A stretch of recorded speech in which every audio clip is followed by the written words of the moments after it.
I don't want a lot for Christmas. There is just one thing I need. Hey guys, what's up? So it's like 1,000,000 degrees in my car, so I'm just gonna make a quick story time, tell you guys about the time that I got scammed out of $2,000.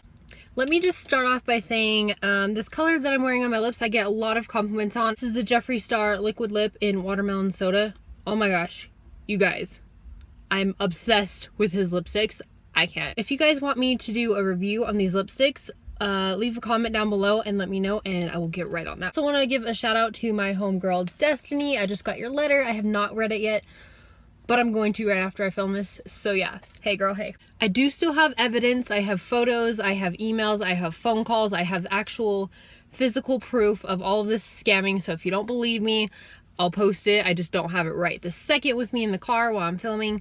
So yeah. So basically this all took place back in February of this year. This is gonna sound a little bit crazy, but I'm always on the hunt for like jobs, like side jobs, quick ways of making income. And the reason for that is because certain jobs you can't just leave whenever you want, and I'm constantly going from Utah to Texas and you know everywhere in between, and I love traveling. There's this one job that I applied for, and it was for a mystery shopper, and some people that I know had done it. You know, after hearing all their success stories and how much fun it was, I was like, well, hey, that would be really easy and really fun, and you could make quick cash, so I applied. I completely forgot about it until maybe 6 months after I had applied, and I finally got some paperwork in the mail saying like, yeah, you've been accepted, here's a check, blah, blah, blah, blah, blah. The check was for $2,000. So I read the paper and it basically was like, okay, we need you to deposit this check. You're going to take 1,500 of it out and put it on prepaid cards. The other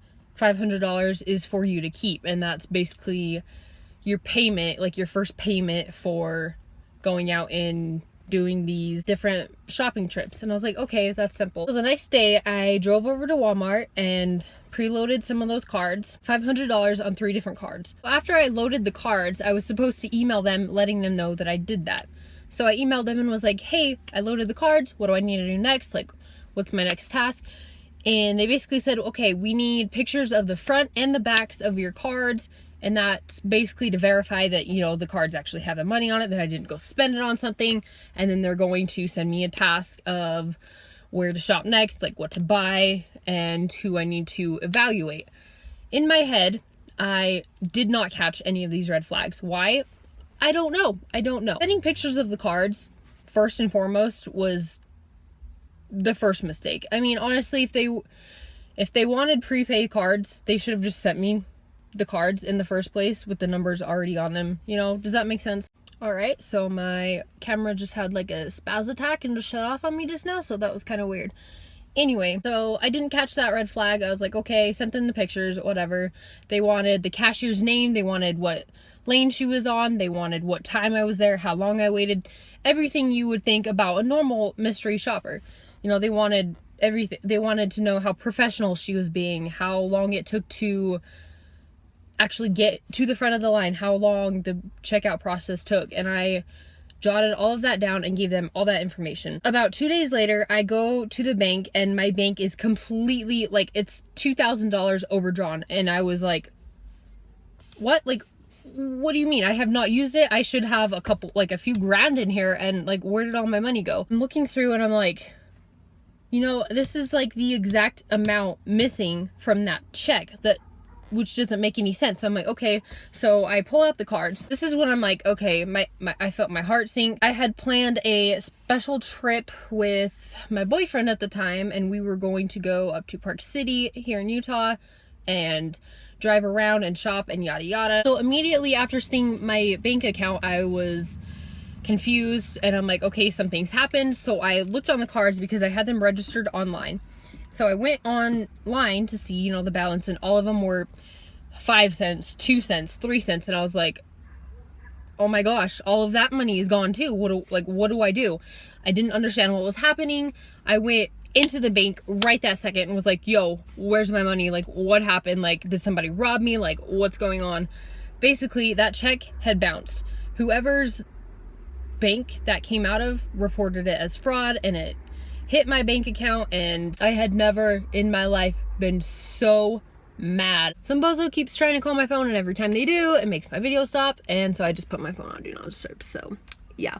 So I marched in there, and I'm usually not very vocal. I'm not a confrontational person unless, you know, something really bad happened. So I went in there and was like, yo, what is going on? This needs to be fixed. Like, this is your guys' fault. And it actually genuinely was, because the check that I gave them had said void all over it. And it's a long story. You couldn't see the word void on it, but if you took it into a bank, they would know, and they would know it's a fraudulent check. It's a little bit confusing and hard to explain. The bank told me that the guy should have asked me, you know, is this like a verified person? Like, do you know where this is coming from? Because it was a big check, and he should have held it, not just cashed it out, because I had cashed it out and he gave me all of it except for that $500, which I left in my bank, and thank goodness I did. So he didn't do that. He just cashed it right out, just flat out, and was like, hey, here's your money, blah, blah, blah. Immediately on that point, I was so mad. I was like, okay, well, can we cancel my account? I don't want it anymore. I don't want to bank with you guys anymore. They were not understanding at all. And I had banked with these guys for 6 years. And normally they were really good. And if anything was off, they would call me right away, and they're like, okay, this is wrong. Like, was this you? So the college I used to attend, I bought a pen and a pencil from the bookstore, which was literally like, what, $2? And they called me right after I did it, and they're like, hey, this place, you've never shopped there before, they charged you, like, is this you? Yeah, it was me, and it wasn't even a huge amount, but, you know, they were really good about that. And so for them to cash this voided fraudulent check was just crazy, and then for them to not help me at all was crazy. Wouldn't cancel my account, and so I was just paying them back for all of the money that I lost. And I called the company, this mystery shopper company, and was like, yo, I used language that was not very friendly, telling them that they were low-life scum, basically, in the nicest terms. Hey, car, how you doing? And told them one way or another, I'm getting my money back. And haha, they thought it was so funny. No, I reported them to the FBI. I reported them to, I want to say it's ic3.gov, which if you guys are getting scammed, or if you have gotten scammed, report it to that website. It'll help you out a lot. I was so determined on getting this money back. And it's gonna sound a little bit crazy. At that point in my life, I was like actively, purposely trying to get pregnant. And I had planned on getting married this September, which, you know, all of that fell through, so it's whatever. So after this whole situation happened, I was like, yeah, I don't want to get pregnant. Like, no, like, this is crazy. Now is not the time. So the happy ending to this story, though, is after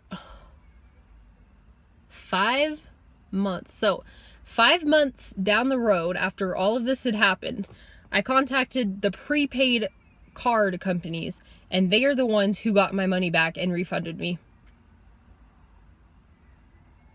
It was a very long process, and I was stressed and I was angry, but I am so thankful that they were able to get my money back, and it helped so much because I was able to pay off that debt and everything's Gucci. The card company actually sent me a check, you know, with that same amount, the $2,000, and I went and opened a new account with Chase, and I gave them the check, and they were skeptical of the check, would be a good way of putting it. They were, you know, do you know this person? Are you sure? Like, you're sure this is a valid check? You're sure? And they asked me like 20 different times, like, okay, well, what's the story? Like, where did you get this check? Why do you have it? Blah, blah, blah, blah, blah. Well, we're gonna have to hold it for 24 hours. You can withdraw like $100 if you absolutely need it, blah, blah, blah. But they were so friendly and so understanding of my whole situation, unlike my last bank, which I will never, ever open a bank account with them ever again. And I would not recommend anybody else to do it because they're terrible. They're honestly just dreadful. So shout out to Chase Bank for being an awesome bank. When I first applied for the mystery shopper position online, I did a lot of research. I watched videos, I read a bunch of articles, I was all over the place, just like, is this a valid company? Because that's when the red flags for me actually went off, and people were like, yeah, like, I worked for them, blah, blah, blah, like, here's proof, like, here's receipts, and I was like, okay, it's valid. So when it came, it was kind of strange, like, they they hadn't contacted me like on email or something, like telling me, oh yeah, like you've been approved, you know, it just came right in the mail. I was like, okay. But yeah, point of the story is just don't accept it. Make sure you guys know what you're getting into. If you're like me and you do a lot of odd jobs to get money because you're always traveling or you just need time off or, you know, whatever, stay at home mom, just be skeptical, question everything. So yeah, that's the time that I got scammed out of $2,000. I know it got super dark since I've been recording, but yeah. Anyway, hopefully I'll get this video up. Hopefully it doesn't sound crazy and I end up deleting it all. Whatever, we'll see. Thank you guys for all the support, and I will talk to you guys later.